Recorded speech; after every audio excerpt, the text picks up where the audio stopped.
And action.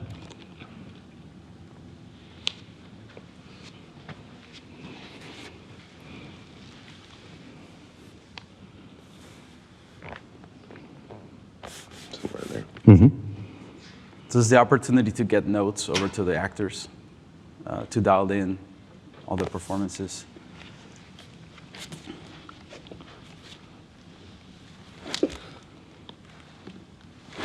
Also to work out where all our props are going to be. And one big one. And block out the timing of the camera. Not fit to be a father. No matter how hard I try, I cannot change it. I have become everything I never wanted you to be. Run. Run far away from me. But you have changed. You're not a monster. That is exactly what I am. Not to me. You will fail. How you deal with it is what makes you stronger. My father taught me that.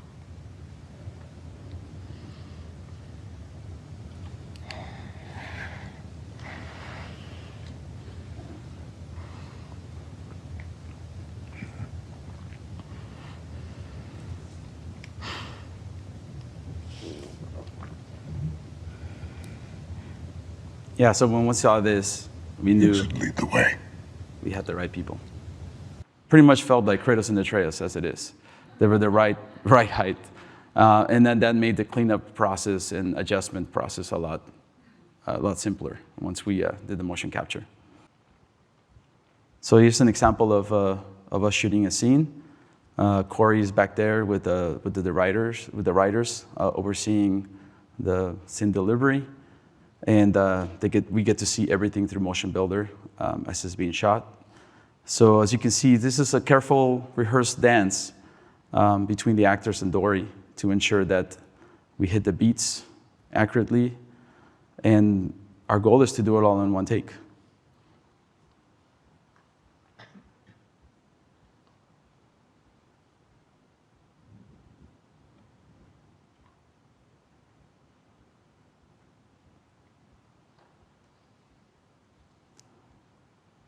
And it became apparent early on after we brought Sonny in. This is one time we were just at the stage, started messing around. I might have said to hit play on the recording, maybe I did, maybe I didn't. But yeah, definitely this kind of childlike movement. You're not going to get this from an actor, from an adult actor. It'll be a lot tougher. It'll be a lot tougher for sure. So this is why it was important for us to bring in Sonny and to work with him.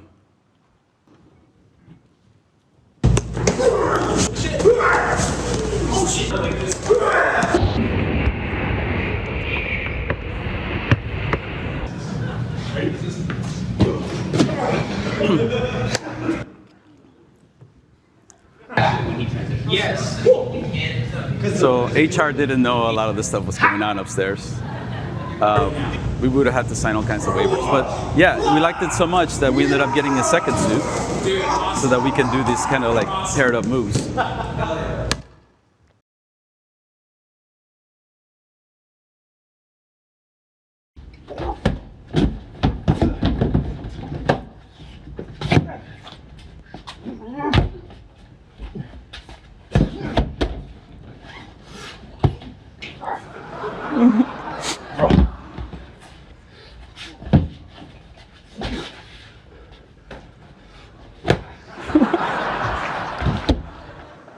Recording sort of the motions that we needed to capture. He's just kind of demoing for Eric ahead of him coming into the studio.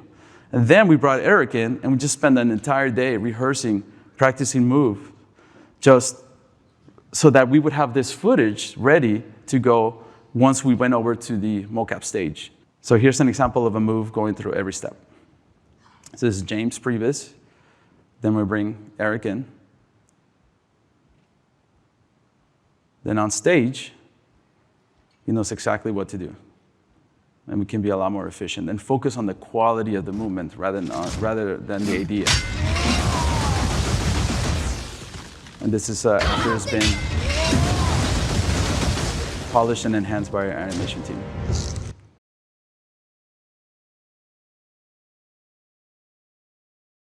So this is Erica Pinto, our lead cinematics animator, and Mehdi Youssef, our lead gameplay animator. So we decided to go on stage ourselves and shoot a scene. So the first scene that we collaborated on, that we did together, was the Ogre Intro. There's a moment in the game where this guy comes through the door and attacks Kratos and Atreus. So I was Kratos, Mehdi was the Ogre, Erica is Atreus in this case. And I just realized that Mehdi is actually holding a cell phone. So I don't know why an ogre would need a cell phone, but yeah, he's just snuck in there. So what we did in order to approach this, because another part of the mandate was to do this as a one-take game, and I'll talk a little bit more about that in a later slide. We decided to go and shoot this in live action first and rehearse it, and really rehearse it over and over and over and over, and then before we took it to the stage. So I'll just show you this video and walk you through it. This is the footage of us rehearsing the whole scene. But yeah, we had to get creative with the scale, with the sizes, to represent the sizes as best as possible. That was definitely fun and challenging. Now, this is the footage, the video footage feed that was on stage. And this is how you see the scene being shot in Motion Builder, the Motion Builder feed. Now, the tricky thing about this scene is that even though everything looks lined up with the camera, the characters are interacting, they were all different sizes. So when we got to the stage, we had to deal with it. We actually had to shoot the scene in separate spaces so that the scale, relative world space, and we had to rehearse it in a way that we were interacting with each other, but apart from each other. Now, as you can see there, Dory, who's our director of photography, is holding a marker. This is before we had a virtual camera. And he was actually walking around pointing the marker and looking at the screens up on top to get his framing right? So that he can frame all three of us. So he was using Kratos as the anchor for the scene, and just in order for us to be able to interact with each other in different scales, we had to do that in our own separate acting spaces.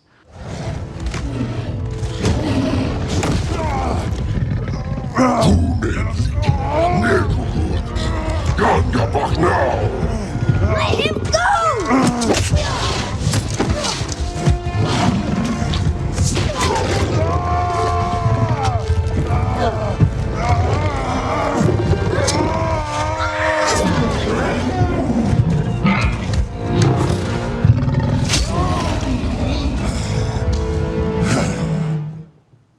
So it was definitely a lot of fun to do that, and we got to learn a lot. And as leads, if we went through the process, understood the process, then we can better, have our animators join in with us and help us out to get this done.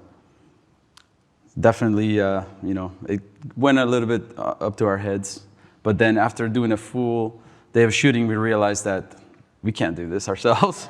We need experts, we need professionals to help us do this. But it was great to at least go through that process once and figure out how it all works. The other method was, we were fortunate enough to have a small motion capture space also within our studio, where we could do previs, we could do just simple motions before we went over to the main stage.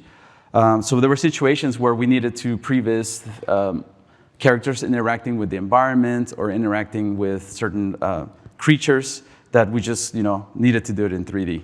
So yeah, we needed to figure out the scale of this boar. We need to figure out where Freya was going to be interacting on the shelves, where the characters need to be standing and placed. So this was how we would show this to our director before we would get approval. And then finally, my favorite way of doing previs was live action, where the animators had an opportunity to have a bit of fun. And this is just one of the previous scenes that we did out of many, many scenes. The reason why we use live action was because we could then go outside, go upstairs, shoot a couple of scenes very quickly, show them to the director, get feedback, and within the same day, we can go shoot him again. And if he had more feedback after that, we could shoot it again. And then it was just cost effective, and the speed of it was great. And on top of that, we had to have a lot of fun.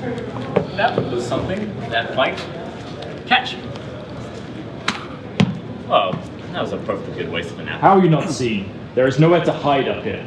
It's a trick my people have. A special way of not being seen. You can turn invisible?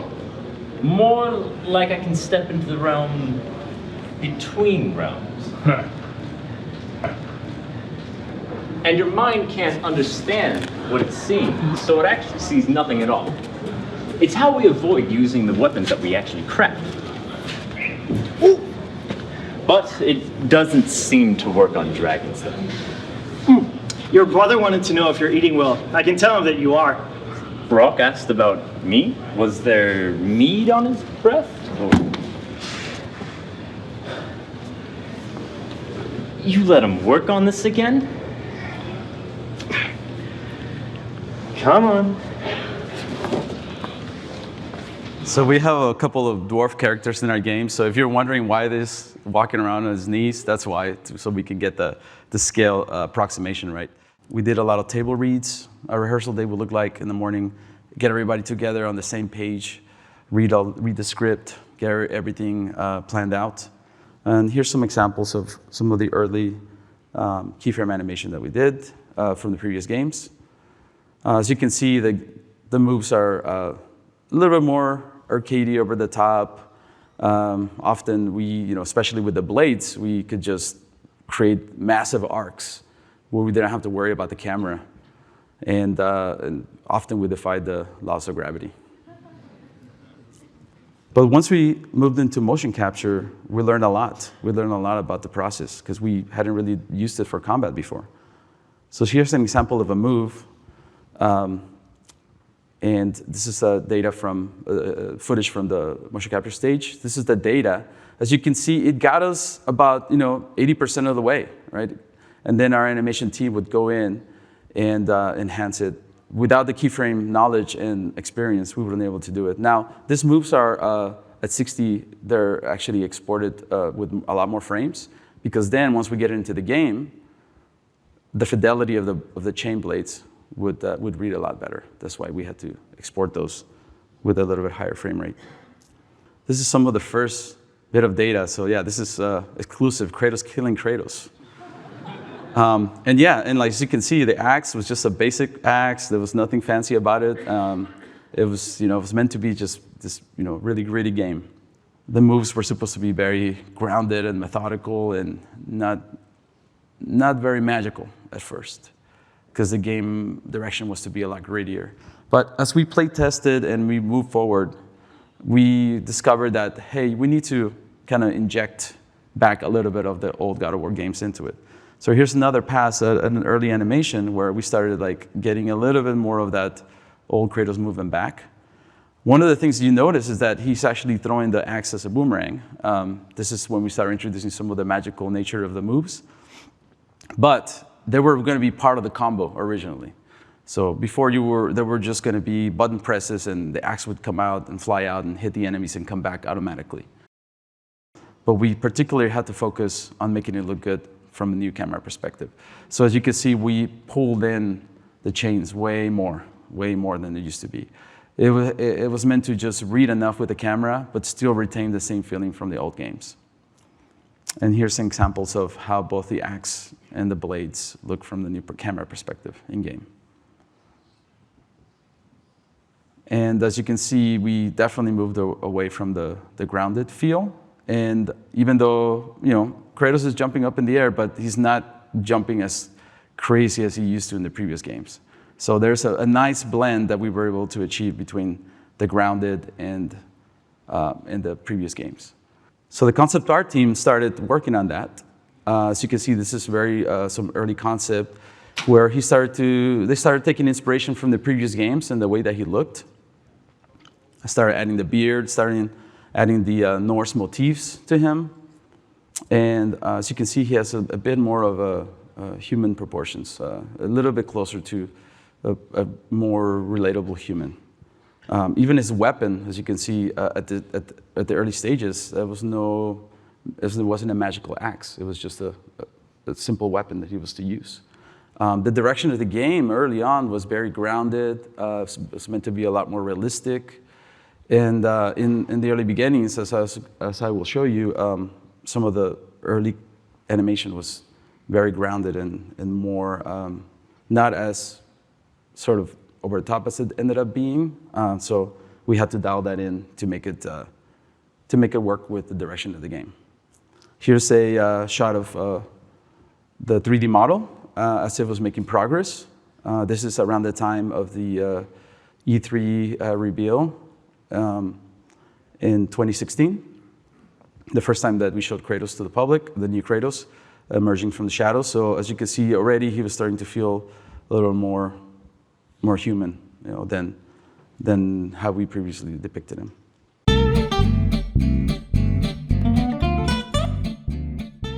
Lace Park, scene dark, silvery moon is shining through the trees.